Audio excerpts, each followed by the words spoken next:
কালকে আমরা দেখলাম দুঃখজনক লজ্জাজনক এরা শিল্পী নামধারী কলঙ্ক।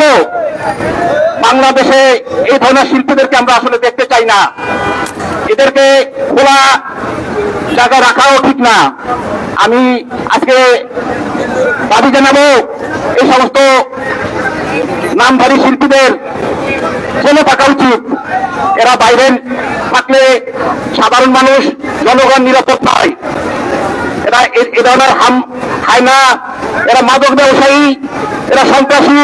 এই মাদক ব্যবসায়ী সন্ত্রাসীরা বাইরে থাকা ঠিক না, এদেরকে জেলে থাকা উচিত। আমি দাবি জানাবো অনতিবিলম্বে এদেরকে আইনের আওতায় এনে, এদেরকে বিচারের আওতায় এনে কঠিন বিচার করা উচিত এবং যাতে বিচার করা হয়। ধন্যবাদ। ধন্যবাদ টেলিভিশন কেন্দ্রের সাবেক সভাপতি মাহবুব ভাইকে। এবার আপনাদের সামনে বক্তব্য নিয়ে আসছেন সাংবাদিক নেতা মনিরুল ইসলাম ভাই। আসসালামু আলাইকুম। উপস্থিত আমার সহকর্মী বন্ধুরা, আমার এই আজকের প্রতিবাদ সমাবেশে আমাদের মাঝে আছেন আমাদের অভিভাবক বাংলাদেশ সাংবাদিক ইউনিয়নের সভাপতি ওমর ফারুক, আছেন আমাদের ঢাকা সাংবাদিক ইউনিয়নের সভাপতি তেতু সরোয়ার, বাদশাহ নেতৃবৃন্দ। আমার একটাই কথা, বেশি কথা না, আমার ভাইয়ের রক্ত বেড়েছে, সুতরাং আমাদের বিচার চাই। আমাদের নেতারা যে ভিশন দিয়ে যাবে আমরা সেটা অক্ষর অক্ষরে পালন করব। আমরা এই বিচার চাই। যেভাবে কালকে ন্যাক্কারজনক ঘটনা ঘটা হয়েছে, ইতিহাসে বিরল। আমরা এই বিচার চাই। এর বাইরে আর কোনো কথা নাই, কোনো ভাবা নাই। যারা দালালি করবেন তাদের রক্ষা নাই। আমরা বিচার চাই। আমরা এই রক্তের বদলা চাই, বিচার চাই। ধন্যবাদ প্রিয় ভাইকে। এই পর্যায়ে আপনাদের সামনে বক্তব্য দিয়ে আসছেন বাংলাদেশ চলচ্চিত্র সাংবাদিক সমিতির সম্মানিত সভাপতি রাজি আলীম ভাইকে কিছু বলার জন্য অনুরোধ করছি। আপনারা যারা সামনে দাঁড়ানো ক্যামেরা পাচ্ছেন, সবগুলো চ্যানেল, বাংলাদেশের সবগুলো চ্যানেলের টেলিভিশনের ক্যামেরাম্যান এবং আমাদের সম্মানিত সাংবাদিক বৃন্দ, চলচ্চিত্র, television, print media, digital media, YouTube media, যতগুলো মিডিয়া আছে, কারণ বাংলাদেশের সমস্ত চ্যানেলগুলো এখন, পত্রিকাগুলো এখন ইউটিউব এবং ডিজিটাল সেকশন আছে, মাল্টিমিডিয়া সেকশন আছে। আমাদের সাংবাদিকদের 16 জন সাংবাদিক আহত হয়েছেন, কিন্তু এখানে যেরকম হাতাহাতি মারামারি হয়েছে, একজন 16 জনের বেশি, প্রায় 22 জনের মতো আহত হয়েছেন এবং হাসপাতালে রয়েছেন। আমরা তাদের জন্য দোয়া করব এবং একজন শিল্পীও কিন্তু আহত হয় নাই। কিন্তু শিল্পীরা কেন সাংবাদিকদের এরকম জঘন্যভাবে, নির্মমভাবে আঘাত করবে?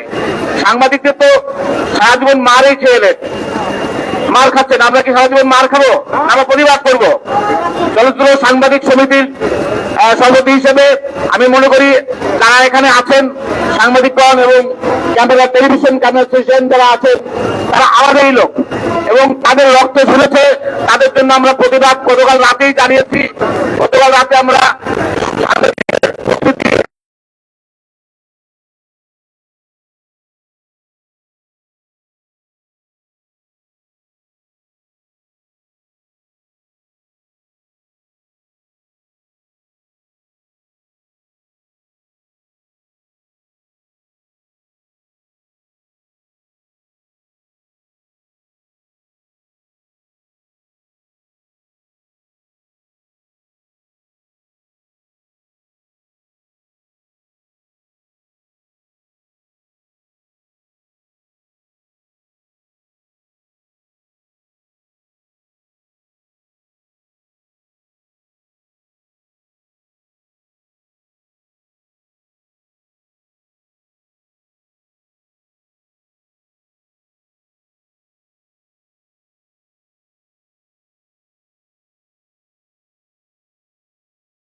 কমিটি আছে, তদন্ত কমিটি তাদের সাথে যোগাযোগ করবে। তদন্ত কমিটি যেহেতু যোগাযোগ তারা কোনো আপডেট দেয়নি, তার মানে তো অবশ্যই যোগাযোগটা আসলে হয়নি।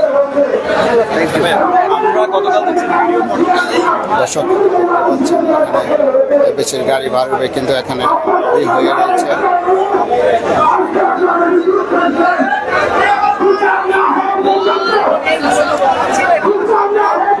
জেনেছি তাই কিন্তু আসলে অ্যাপ্রোচ করা হয়েছে এখানে। এখন এই ঘটনাটা অন্যভাবে প্রবাহিত করা হচ্ছে যে সাংবাদিক বাজে প্রশ্ন করেছে, সেটা কিন্তু আমরা কোনো ফুটেজ দেখিনি। আসলে ঘটনাটা ছিল খবরের কাগজের যে মিঠুন আল মামুন, উনি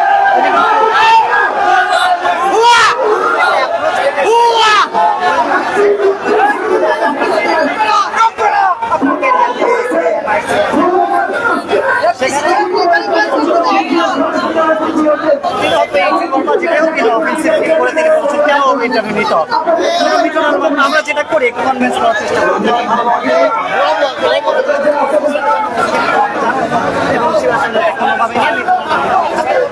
দর্শক দেখতে পাচ্ছেন এবিসি থেকে একটি গাড়ি বাড়ানোর চেষ্টা করছে, কিন্তু তাকে বাড়িয়ে দেওয়া হচ্ছে না। এই কারণেই মানববন্ধন চলছে।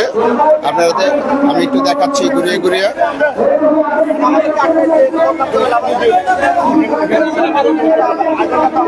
সবাই বলতেছে আমি বলতে আমাদের সংগঠনকে আপনারা বদনাম করতে পারেন না, আমরা তোমাদের আটকাই নাই। আমরা আমাদের কাজ করবো শান্তিপূর্ণভাবে, তাই না ভাই? আমরা তো অশান্তি দর্শক দেখতে পাচ্ছেন এখানে সবাই না করতেছে, এই জন্য না করতেছে।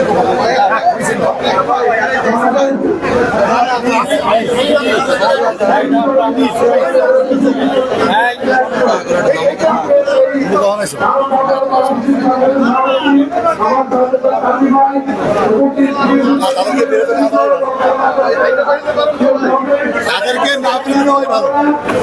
ঠিক আছে, গাড়িটি পিছে হেঁটে যাচ্ছে। এবিসি থেকে কোনো কাউকে বাড়িতে দেওয়া হচ্ছে না এই মুহূর্তে। আপনাদেরকে দেখাচ্ছি দর্শক, এবং আপনাদেরকে একটু জানাচ্ছি আমি ঘুরিয়ে ঘুরিয়ে যে এই মুহূর্তে এখান থেকে কোনো কিছু বাড়িয়ে দেওয়া যাচ্ছে না, এবং আপনাদেরকে সেভাবে দেখাচ্ছি।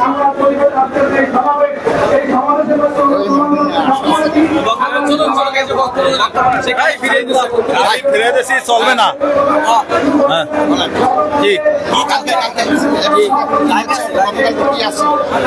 আজকে আমরা মানববন্ধনে এসেছি। দেখুন যে ঘটনাটা ঘটেছে গতকালকে, তারা দাওয়াত দিয়ে এনেছে আমাদেরকে।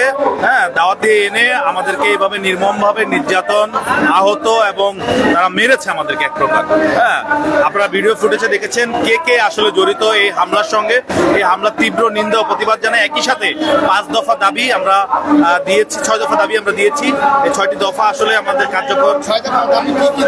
6 দফা দাবি যে এই ঘটনার সঙ্গে কে কে জড়িত আছে সেগুলো আসলে দেখা যাবে। এছাড়াও দেখতে বলা হয়েছে, এছাড়াও যার যার জিনিসপত্র হারিয়েছে সেগুলো ফেরত দেওয়ার জন্য, অর্থাৎ মেরে যার যার জিনিসপত্র নিয়ে গিয়েছে সেগুলো দেওয়ার জন্য। একই সাথে আমরা দাবি জানিয়েছি যে যারা আহত হয়েছে সেই আহত সাংবাদিক হাসপাতালে যারা ভর্তি রয়েছে তাদের দেখে এবং তাদের চিকিৎসার যে ব্যবস্থা সেই ব্যবস্থা করার জন্য।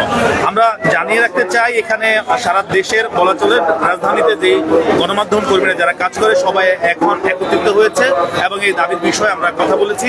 এবং এই ধরনের ঘটনা যেন পুনরাবৃত্তি আর না ঘটে সেটির জন্য আমরা দাবি জানাচ্ছি।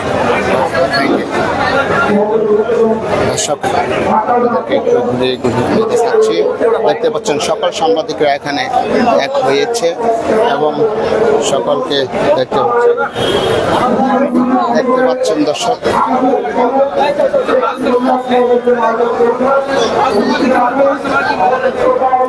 6 দফা দাবি দেওয়া হয়েছে এখানে।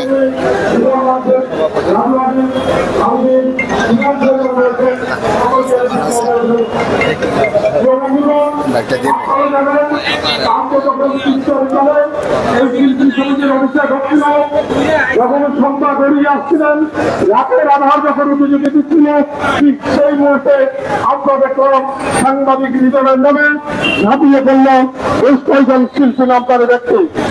ইতিমধ্যে আমরা নানা ধরনের ফুটেজ দেখেছি, সেখানে অনেককে শনাক্ত করা হয়েছে। আমাদের সহকর্মীরা সে বিষয়টিকে স্পষ্ট করেছেন, কিন্তু অত্যন্ত উদ্বেগের বিষয় হচ্ছে এখনো পর্যন্ত তাদের কাউকে গ্রেপ্তার করা হয়নি। আমরা যে প্রতিষ্ঠানের সামনে দাঁড়িয়ে এখনো প্রতিবাদ বিক্ষোভ সমাবেশের আয়োজন করেছি, সেই প্রতিষ্ঠানের কর্মধারক যারা হাসপাতালে এখন মৃত্যুর প্রহর করছে তাদেরও দেখতে যায়নি। আরো তাদের বিষয় হচ্ছে যে প্রতিষ্ঠানের কর্মী হিসাবে আমাদের ভাই বোন বন্ধু সহকর্মী যারা এখানে দায়িত্ব পালন করতে এসেছিলেন, তারাও এখন পর্যন্ত কোন ধরনের কোনো আইনগত পদক্ষেপ নেওয়ার চেষ্টা করেনি।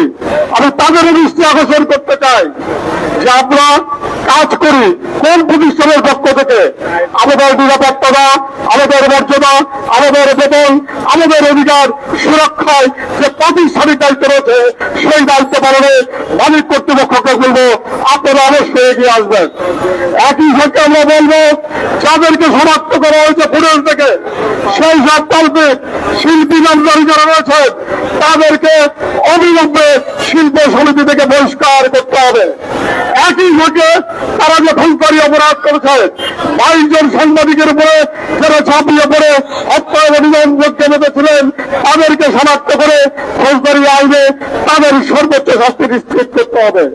এ বিষয়ে আমাদের উপস্থিত ব্যক্তিবৃন্দ আরো বক্তব্য রাখবেন। আগামী দিনে আমি শুধু কথাই বলতে চাই, এই বিনোদন ও চলচ্চিত্র সাংবাদিকদের পাশে, এই টেলিভিশন ক্যামেরা জার্নালিস্টদের পাশে ঢাকায় কর্মরত মূলধারার সব শ্রেণীর সাংবাদিকরা অবশ্যই সক্রিয় থাকবে। এই আগামী দিনে